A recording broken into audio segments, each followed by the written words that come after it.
ಕಾಶ್ಮೀರದ ಪಹಲ್ಗಾಮ್ನಲ್ಲಿ ಹಿಂದೂಗಳ ಹತ್ಯಾಕಾಂಡವೇ ನಡೆದು ಹೋಗಿದೆ. ಎನ್ಐಎ ಅಧಿಕಾರಿಗಳಿಂದ ಇವತ್ತು ರಾಜ್ಯದಲ್ಲಿ ತನಿಖೆ ಆಗುತ್ತೆ. ಬೆಂಗಳೂರು ಹಾಗೂ ಶಿವಮೊಗ್ಗಕ್ಕೆ ಎನ್ಐಎ ಅಧಿಕಾರಿಗಳು ಭೇಟಿ ಕೊಡ್ತಾರೆ. ಈಗಾಗಲೇ ಹೇಳಿದ ಹಾಗೆ ಪಹಲ್ಗಾಮ್ನಲ್ಲಿ ಎನ್ಐಎ ಅಧಿಕಾರಿಗಳು ಬೀಡ್ಬಿಟ್ಟಿದ್ದಾರೆ, ತನಿಖೆ ನಡೆಸ್ತಿದ್ದಾರೆ. ಮತ್ತೊಂದು ಕಡೆ ಇವತ್ತು ರಾಜ್ಯದಲ್ಲಿ ಶಿವಮೊಗ್ಗಕ್ಕೆ ಭೇಟಿ ಕೊಡ್ತಾರೆ. ಅಂದರೆ ಮಂಜುನಾಥ್ ಅವರ ನಿವಾಸಕ್ಕೆ, ಮೃತಪಟ್ಟಿರುವಂತಹ ಮಂಜುನಾಥ್ ಅವರ ನಿವಾಸಕ್ಕೆ ಭೇಟಿ ನೀಡ್ತಾರೆ. ಜೊತೆಗೆ ಬೆಂಗಳೂರಿನ ಎನ್ಐಎ ಅಧಿಕಾರಿಗಳಿಂದ ಇದ್ರ ಬಗ್ಗೆ ತನಿಖೆ ಆಗುತ್ತೆ. ಶಿವಮೊಗ್ಗದಲ್ಲೂ ತನಿಖೆ ನಡೆಸ್ತಾರೆ ಎನ್ಐಎ ಅಧಿಕಾರಿಗಳು. ಹಾಗೂ ಬೆಂಗಳೂರಿನಲ್ಲಿ ವಾಸ ಆಗಿದ್ರಲ್ಲ ಭರತ್ ಭೂಷಣ್, ಅವರು ಮೃತರಾಗಿದ್ದಾರೆ, ಅವ್ರ ಮನೆಗೂ ಭೇಟಿ ಕೊಡ್ತಾರೆ. ಶಿವಮೊಗ್ಗದ ನಿವಾಸಿ ಮಂಜುನಾಥ್ ರಾವ್ ನಿವಾಸಕ್ಕೂ ಭೇಟಿ ಕೊಡ್ತಾರೆ ಎನ್ಐಎ ಅಧಿಕಾರಿಗಳು. ಇನ್ನು ಆಂಧ್ರದ ಮಧುಸೂದನ್ ನಿವಾಸಕ್ಕೂ ಭೇಟಿ ಕೊಡ್ತಾರೆ. ಅವರು ಬೆಂಗಳೂರಿನಲ್ಲೇ ವಾಸವಾಗಿದ್ರು, ಅವರ ನಿವಾಸಕ್ಕೂ ಭೇಟಿ ಕೊಡ್ತಾರೆ. ಆಂಧ್ರದ ನೆಲ್ಲೂರಿನಲ್ಲಿ ಮಧುಸೂದನ್ ಕುಟುಂಬ ಇದೆ, ಅಲ್ಲಿಗೆ ಹೋಗಿ ಅಲ್ಲೂ ಕೂಡ ವಿಚಾರಣೆ ನಡೆಸ್ತಾರೆ.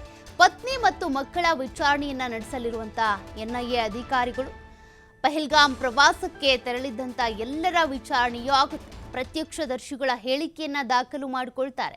ಅಂದರೆ ಮೃತಪಟ್ಟಿರುವಂತಹ ಕುಟುಂಬಸ್ಥರ ಮನೆಗೆ ಮಾತ್ರ ಭೇಟಿ ಕೊಟ್ಟು ಅವರಿಂದ ಮಾತ್ರ ಹೇಳಿಕೆ ಪಡ್ಕೊಳ್ಳೋದಿಲ್ಲ.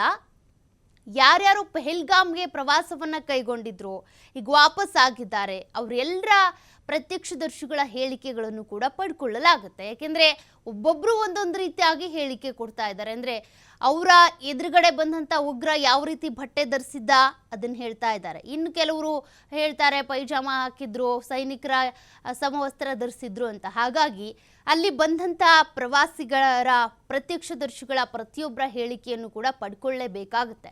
ಒಂದೊಂದು ಕ್ಲೂ ಕೂಡ ಬಹಳ ಪ್ರಾಮುಖ್ಯತೆಯನ್ನು ಪಡ್ಕೊಳ್ಳುತ್ತೆ. ಹಾಗಾಗಿ ಪಹಲ್ಗಾಮ್ಗೆ ಪ್ರವಾಸ ಕೈಗೊಂಡಿದ್ದಂಥ, ಅಂದರೆ ಅವತ್ತಿನ ದಿನ ಘಟನೆ ಏನಾಯ್ತಲ್ಲ ಅಲ್ಲಿ ಇದ್ದಂಥ ಎಲ್ಲ ಪ್ರತ್ಯಕ್ಷದರ್ಶಿಗಳನ್ನು ಕೂಡ ಹೇಳಿಕೆ ಪಡ್ಕೊಳ್ಳೋದಕ್ಕೆ ಅಂತೇಳಿ ಎನ್ಐಎ ಅಧಿಕಾರಿಗಳು ಶಿವಮೊಗ್ಗ, ಬೆಂಗಳೂರು ಮತ್ತು ಆಂಧ್ರದ ನೆಲ್ಲೂರಿನಲ್ಲಿರುವಂಥ ನಿವಾಸಕ್ಕೂ ಕೂಡ ಭೇಟಿ ಕೊಡ್ತಾರೆ. ಭರತ್, ಮಧುಸೂದನ್, ಮಂಜುನಾಥ್ ಇವರು ಮೂವರು ಕೂಡ ಅಂದರೆ ನಮ್ಮ ಕರ್ನಾಟಕದ ನಿವಾಸಿಗಳು ಅಂತಾನೆ ಕನ್ಸಿಡರ್ ಆಗ್ತಾರೆ. ಮಂಜುನಾಥ್ ಶಿವಮೊಗ್ಗ ನಗರದವರು, ಭರತ್ ಭೂಷಣ್ ಬೆಂಗಳೂರಿನವರು, ಮತ್ತು ಇನ್ನೋರ್ವ ಏನಿದ್ದಾರೆ ಅವರು ಆಂಧ್ರದ ಮೂಲದವರಾಗಿದ್ರು ಕೂಡ ಬೆಂಗಳೂರಿನಲ್ಲೇ ಇದ್ರು. ಮಧುಸೂದನ್ ಏನಿದ್ದಾರೆ ಅವರು ಬೆಂಗಳೂರಿನಲ್ಲೇ ವಾಸವಾಗಿದ್ರು, ಕೆಲಸ ಮಾಡ್ಕೊಂಡಿದ್ರು. ಹಾಗಾಗಿ ಅವರು ಕೂಡ ಕರ್ನಾಟಕದಲ್ಲಿ ವಾಸವಿದ್ರು ಅನ್ನೋದೇ ಕನ್ಸಿಡರ್ ಆಗುತ್ತೆ. ಹಾಗಾಗಿ ಅವ್ರನ್ನ ಮನೆಗೆ ಹೋಗ್ತಾರೆ. ಆಂಧ್ರದ ನೆಲ್ಲೂರಿನಲ್ಲಿ ಅವ್ರ ಕುಟುಂಬ ಇರೋದು, ಅವರ ಪತ್ನಿ ಮಕ್ಕಳ ವಿಚಾರಣೆ ಮಾಡ್ತಾರೆ.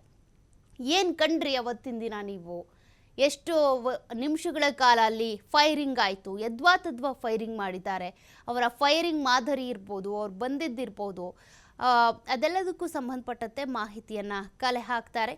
ಈಗಾಗಲೇ ಆ ಕುಟುಂಬದವರು ಅವರ ಮನೆಯ ವ್ಯಕ್ತಿಯನ್ನು ಕಳ್ಕೊಂಡು ನೋವಿನಲ್ಲಿದ್ದಾರೆ. ಬಟ್ ಅದಕ್ಕೆ ಒಂದು ಪ್ರತೀಕಾರ ತೀರಿಸ್ಕೊಳ್ಬೇಕು ಅನ್ನೋದು ಕೂಡ ಅವ್ರ ಎದೆಯಲ್ಲಿ ಇದ್ದೇ ಇದೆ.